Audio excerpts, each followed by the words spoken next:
নমস্কার বন্ধুরা, রূপাস টাইম পাসে আপনাদের সবাইকে স্বাগত। আজ আমি করে দেখাবো বেসনের অমলেট।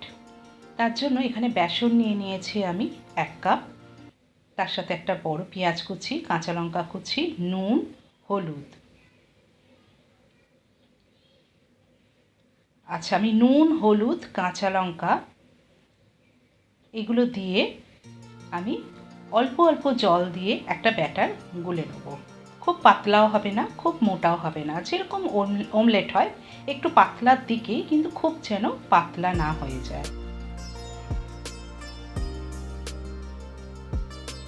ঠিক এইরকম একটা ব্যাটার হবে।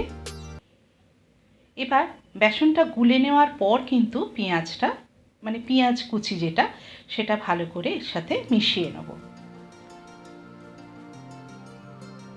এইরকমভাবে।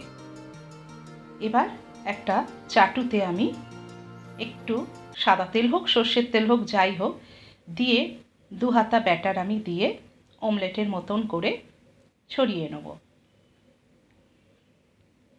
আচ্ছা, গ্যাসের ফ্লেমটা প্রথমে হাইতে রেখে তারপরে কিন্তু লোতে রেখে দেবো, আস্তে আস্তে হবে। এবার দেখুন কীরকম মাঝখানে ফুটো ফুটো হয়ে গেছে, তার মানে এটা কিন্তু ঠিকঠাক ব্যাটারটা হয়েছে। অপর পিঠটা কড়া হলে তারপরে উল্টে দেবো দিয়ে এবার কিন্তু গ্যাসের ফ্লেম আমার কিন্তু লোতে, যেটা বললাম যে লোতে রেখেই কিন্তু পুরো রান্নাটা হবে।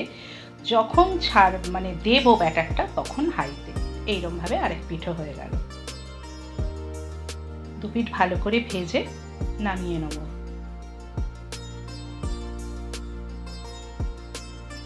আবারও একটা করে দেখাচ্ছি। গ্যাসের ফ্লেম এখানে কিন্তু হাই, আমি যেটা বারবার বলছি যে দেবার সময় হাই, তারপরে লো রাখতে হবে। তারপরে যখন এরকম ফুটো ফুটো মতন দেখতে লাগবে এবং 1 পিঠ হয়ে গেলে তারপরে অপর পিঠটা ভালো করে লো ফ্লেমে রেখেই ভাজতে হবে কড়া করে।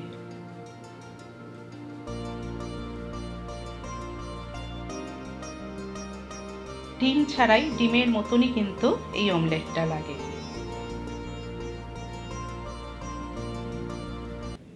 অনেক ধন্যবাদ এতক্ষণ পাশে থাকার জন্য।